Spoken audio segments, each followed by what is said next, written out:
All right, so we're live with Fast Forward's pilot first hangout on air, and I'm sitting here at Google because we're excited to be using all Google platform and products to showcase and fast forward social and philanthropic investing experience. We are thrilled to have with us two colleagues from the emerging investor world, Brandon Perkins, who is here to learn about what the experience might be of moving money for social good. Brandon's joining us from New York, and we have Jayant Patel joining us from Nairobi, sharing his experience as an entrepreneur and perspective from his continent. And we're most delighted to showcase the three founders of a terrific high-impact giving opportunity, Blank Plate. We have Amy, Ilani, and Mai. So welcome. Let's hang out. And let me start by inviting you to tell us a little bit about what you'd want to share with an investor behind the scenes, Blank Platesters. So Ilani, why don't I have you jump in first and say hi and tell us a bit about where you're coming from in Blank Plate's success and vision going forward. Sure. So my name is Yulani, and I am part of the Blank Plate team. And we actually started Blank Plate a year ago as a research and design project. And over the past year, we've been developing it. It became our thesis project, and we got really deep into it. We were able to implement a pilot project for 6 weeks based on a seed grant that we got last year from Design Ignites Change. So it's been a really amazing journey. Blank Plate is a creative culinary program for teens in Hunts Point in the Bronx. And the project was meant to address the issue of food access in that neighborhood. There's a huge irony because Hunts Point is home to a $2 billion food industry, which is the Hunts Point Terminal Market, where a lot of the food for New York City, all the fancy produce that we get in restaurants and shops in New York City comes through Hunts Point, but having that industry in that neighborhood means that the residents there have to basically live with this giant industry in their backyard, and it means a lot of things in terms of truck traffic and actually lack of access to that food, direct lack of access, because it's meant for distribution. So, we started this program because we met some people in the Point, and we saw that there was already some fantastic social innovation happening there, and we just wanted to amplify that and bring that out in that community. So let me ask you about your experience with the seed grant and how that enabled your pilot 6-week work to take place. Want to get a feel for what the impact was of moving money for social good here. Maybe Amy or Mai want to talk a bit about how that helped or inspired further action for you. So, should I go? Sure. Go. Okay. So we applied for a grant called Design Ignites Change, and there's two funders, World Studio and also the Adobe Foundation is behind this this challenge. And the money that we won from World Studio was $5,000, but it really helped us to launch our pilot program with The Point. But also, The Point is a nonprofit organization up at Hunts Point, and they are a group that does local youth initiatives through the arts for teens. And because we won that money, it made it easier for us to create a trust and also create a program and saying, oh, hey, look, we have this idea, we have this very interesting sort of way to address food justice. And so they were really on board with what we wanted to do and very open to that because of the money or the funding that we were able to get. So was there, but part of getting the money made it possible for you to carry out your work, but also to assert some credibility and engender trust. Was there a moment you were you afraid you wouldn't get the money? Would it have made a difference? Was there a surprise for you in the process? Was there anything that you were hesitant to say or ask about in funding then or now that you'd like to be able to understand better? You want to go, Amy? I mean, I guess I could say that the funding gave the project a sense of reality because it was a proposal that we had presented to the Point last spring. So I think the funding, it made it real. It made us able to sort of carry out this program. And we not only partnered with the nonprofit organization, The Point, but we through them, we were able to invest in an actual person that worked out of what is essentially their concession stand. So I think because we were able to pay a real person to work with us through this process, that made it, I don't know, I guess that made it more of like a viable partnership for us and for the chef that we ended up partnering with out of the Point's. To say a concession stand, it really doesn't do it credit. And I think that over the process of working with him, we saw not only the Points kind of open up, we also saw him and his own business change from this experience. So, and we certainly can talk more about that process as well, but that is the impact that we didn't necessarily anticipate, but that's the kind of impact that makes these projects so rewarding to do. Not only that, and with the kids that we worked with, but yeah, so.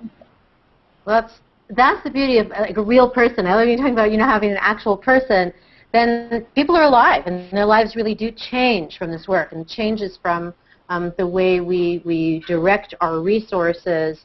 And I love that the direction is around food justice for a lunchtime hangout, because now I'm hungry and thinking about what we want to eat. So let me invite our friends from Nairobi and New York to jump in to this virtual meal. In conversation with you. So Diane, from Nairobi, it's pretty cool to be connecting with you around food justice and moving money to support those kinds of projects. So is this something that resonates with you from work in Africa or Kenya in particular, or is this kind of a new way of looking at social change? Yeah, definitely it's new. We have all sorts of different initiatives here. What's quite interesting is that, can you all hear me? Yeah. Yeah. What's interesting is that you have all sorts of different effects going on here. Initiatives to get people off the street have been so successful that if you don't want to be on the street, you don't have to be on the street. There's enough support from NGOs and social enterprises for everyone to find somewhere to have shelter and food, for mothers and kids. But you still find people on the street. It's like it's a choice for some people. It's bizarre. So it just goes into this element of we take things to people that we want to help, but actually in the total space of freedom, what people actually choose may turn out to be different. So I'm always looking for that kind of space for interactivity that, okay, I've got this great idea which I think is brilliant, and I'd like to do this for you. And where is there a space for people to participate, to help to guide and mold the project moving forward? So it's kind of organic. It's not one directional. Can you talk a little bit about ways that you can help move a cool, brilliant project forward without being the person implementing it? Specifically, perhaps you're an investor or an advisor or supporting with other resources. What is that experience? What could that experience look like? Well, I think it's always good to have broad representation. I mean, one of my cherished groups or movements is something called World Blue, which is a movement without a description. It's variously known as things like industrial democracy or workplace democracy, or it's like the next generation beyond corporation organized along military structures, where the CEO is the general and the worker is the private. And if the private doesn't do what the general tells him, he gets shot, i.e. fired. Yeah. So it's sort of, how can you make things more inclusive at the organizational level? And along those lines, some organizations actually have a mandate that at a board meeting, the board of directors of the entire corporation, 2 places are left for anybody within the organization to turn up on a first come, first served basis. So, me, shop worker, doing one nut on the washing machine and assembly line, can go and sit in on the board of directors meetings and find out what are the strategic plans that are being made, what are the things that I am being directed to in the future. So is there some scope organizationally for the community to get involved? Is probably something I could suggest as something to look at if it's helpful. I'm always keen on trying different things, testing different things. Within that space, this balance of organic and one direction. There's a very famous statistic that 95% of all new businesses go out of business within 5 years. But what's not so well documented is that the 5% who survive are not in the same they started. So it seems that if you are building in adaptability and almost accountability or answerability or inclusion to your marketplace, to your target group, then you are building in a higher chance of survival, if not thriving, going forward, rather than sticking to one model, regardless of the impact or feedback and so on. Does that make sense? That's really exciting because I think that's important in our relationships with investors and with investors' relationships with projects to think about adaptability, resilience, and the investor directive of where philanthropic or other social capital flows can help shape that redesign, both with substantive technical assistance and capital support. So let me turn that back to Blank Plate. 1 year into your project, what is your sense of how you might become part of the 5% of startups that succeed, in part by adapting as you need to?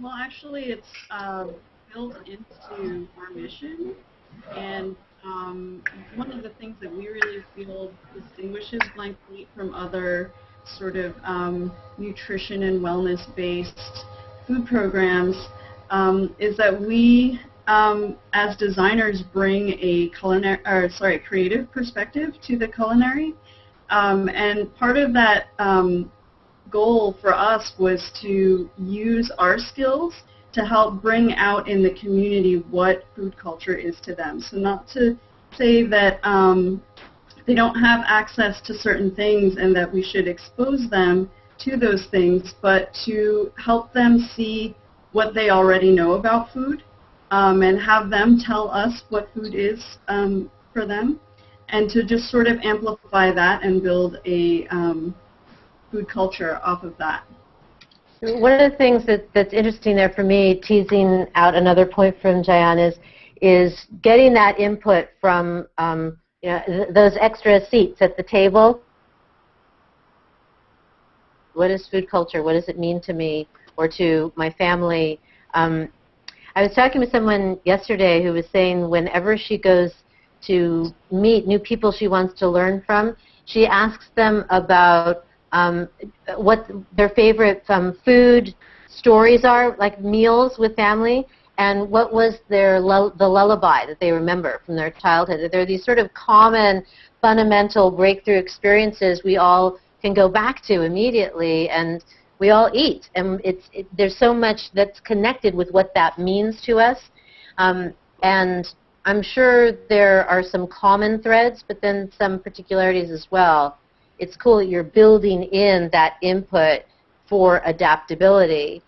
Brandon, let me turn to you and invite what would make it fun or engaging or cool for you or your peers to jump in, get involved with something like a blank plate in supporting and advancing this kind of initiative? Right. Well, I kind of wanted to turn this question to Blank Plate. I know that you're looking a lot towards kind of larger organizational grants, but what could people of my generation, maybe we don't have kind of the high net wealth contributions that could significantly help you out, but if a large number of us are mobilized, we could contribute significantly. So what kind of things do you have built into your program, or what can I do to be mobilized and to mobilize my friends around me to kind of contribute to Blank Plate, and how can I be involved, and once I am involved, how can I see kind of the impact that my contribution's having? How are you able to share that with us? So one of our goals, or what we did with Blank Plate when we got the seed money, is we strategized how might we get others to be involved in Blank Plate. So it wasn't just about big funders. And so what you just said is we created a Kickstarter campaign where the younger generation who are really interested in the arts could really be exposed to what Blank Plate is.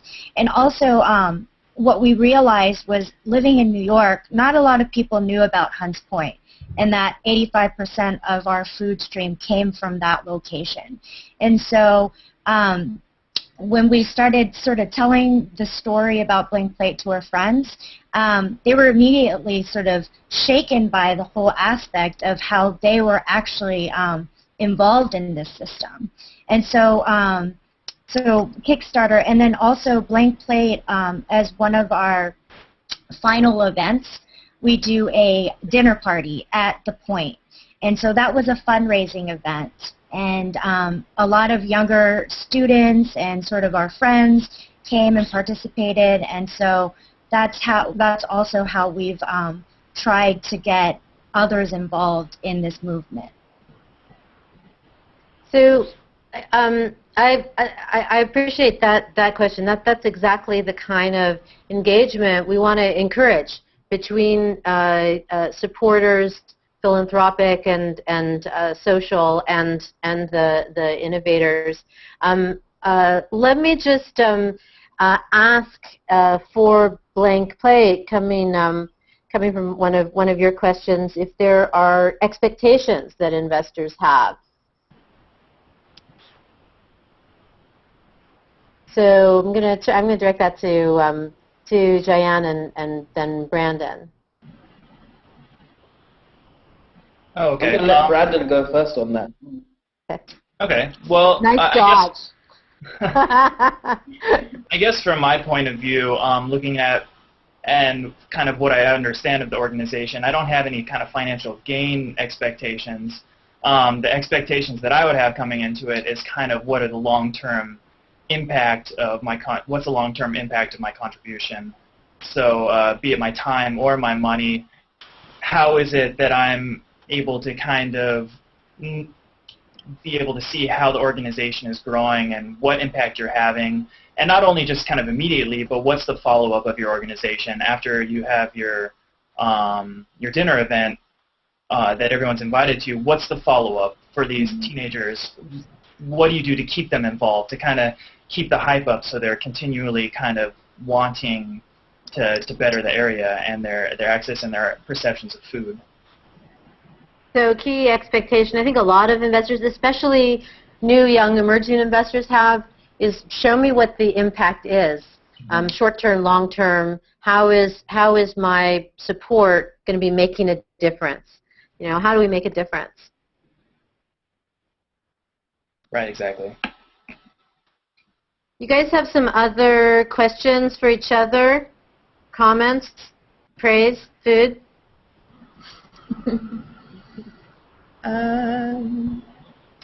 I guess on that note, expectations. So a lot of times there's the qualitative and the quantitative sort of measurements that we can sort of show how this has impacted the community.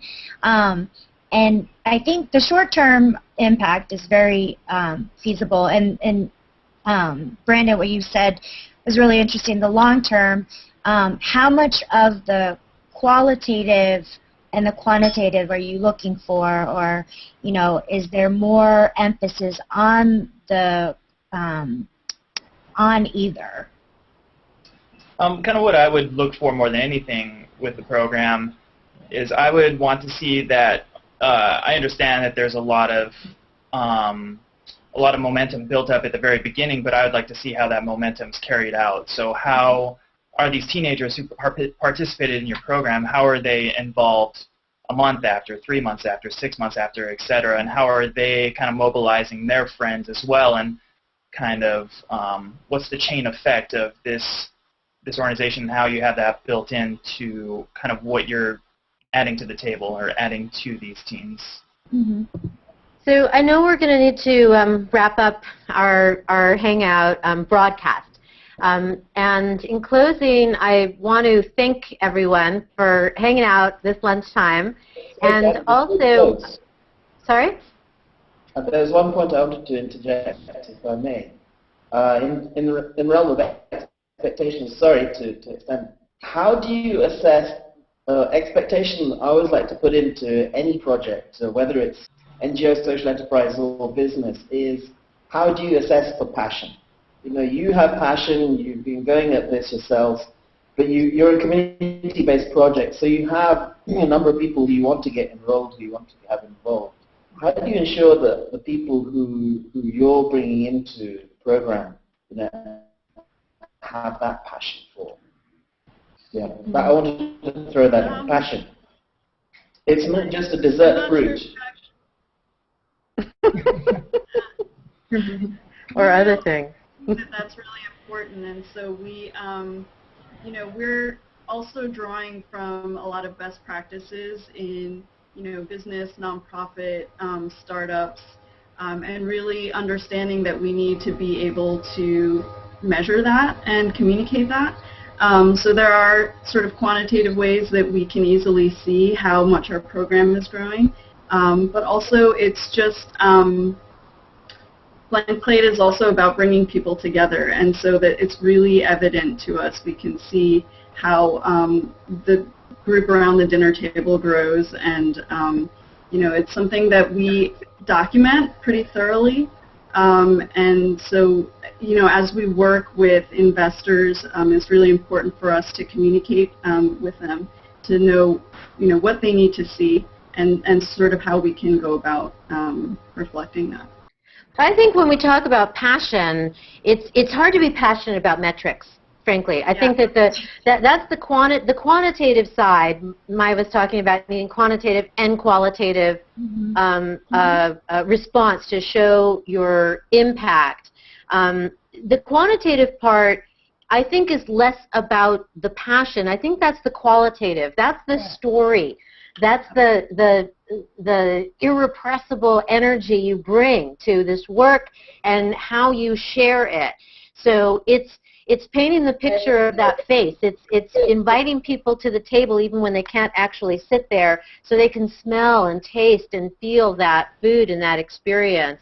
It's what Amy was alluding to in seeing the transformative effect on this chef that wasn't even part of the anticipated impact, and there it was. That's when her eyes lit up.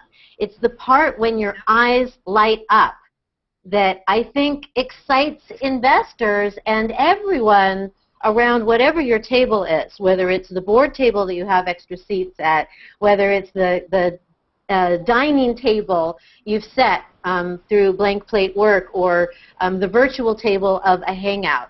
You want to get to that place where your eyes light up. And that's the above and beyond the quantifiable, quantitative impact that you need to be able to show to move money. So I love and appreciate Jayam bringing that in at the end. And I was going to, after thanking you, invite everyone to kind of give a final comment. But I don't know, maybe I should say that was the final one because it was so good. But let me just for a blank plate finale hangout, because it's our lunchtime hangout, maybe we should just have a final dessert. If anyone has a sweet ending that you want to offer to show people who will be learning about what does it mean to move money for social good with these kinds of opportunities. Why don't we just go around again? From my screen right to left starts with Mai. And Okay. So you got a few seconds for your sweet dessert morsel. One of the biggest insights or discoveries doing Blank Plate for me was going into the community and learning about their stories. So we thought that they were going to be eating processed food, but their stories were so compelling. When we asked about their favorite food memory, it was all about the Caribbean and going to the Dominican Republic to see their grandmothers, and what their grandmother made was strawberry coconut smoothie. And so those stories that they told us were very compelling and with passion that made Blank Plate a very unique program, not just telling teens that, beets are really healthy and you should eat them. It's a different way of sort of teasing out what they already have in their language and amplifying what they like. Cool. So thank you. Okay. And from Nairobi? Welcome to Nairobi. You know the Will Smith song, yeah? No, actually. Sorry, You I'm mispronounced clearly a it nerd. version. Yeah, you mispronounced it Miami in his version. It's supposed to be Nairobi. My closing thought is I would like to acknowledge you for your passion and contribution. And I really get that in changing the content of the food, coming from the thought that you are what you eat, you're actually helping to create a new level or dimension of community. So it's like there's a discourse, so to speak, about your project, that there's food and community and the next generation, which I think is truly awesome. So I'd like to encourage you to never give up and to acknowledge you for doing something great. Thank you. Beautiful. I want to applaud. Okay, Julani? I just want to thank everyone for being here. We've been really amazed by how many people have seen themselves in the story of Blank Plate. And it's just sort of, the more that we share it, the more people see that, they're a part of this story. And it's really great to be able to welcome you guys to the story as well. And, we hope that we can continue this dialogue with all of you. Cool. Brandon? All right, yeah, I just want to, I guess for my final direct a question to Amy for her final, and I'll ask her how we can, how I can follow up and find more information on Blank Plate and what I could do to kind of get mobilized to be involved. That's a really great question. We currently are in process of making all of our materials live in one place, especially to get people directed to the Kickstarter video, which is a really amazing video that we have. Currently, we have a Facebook site, and you can always contact us directly through. I'm going to have to ask you guys again. Is it blankplateproject@gmail.com? Is that correct? Mm-hmm. Okay, Yeah. so you can contact us directly through that email, and we're searchable. Like if you Google Blank Plate, I'm sure you probably can find us too. We're working on getting all of our stuff together in a really good way because we have it in lots of different places right now. Okay, thanks. Cool. All right. Well, thanks everyone for hanging out lunchtime with Fast Forward Plus. And we'll look forward to staying in touch and seeing everyone next time. Great. Thanks. Thank you. you.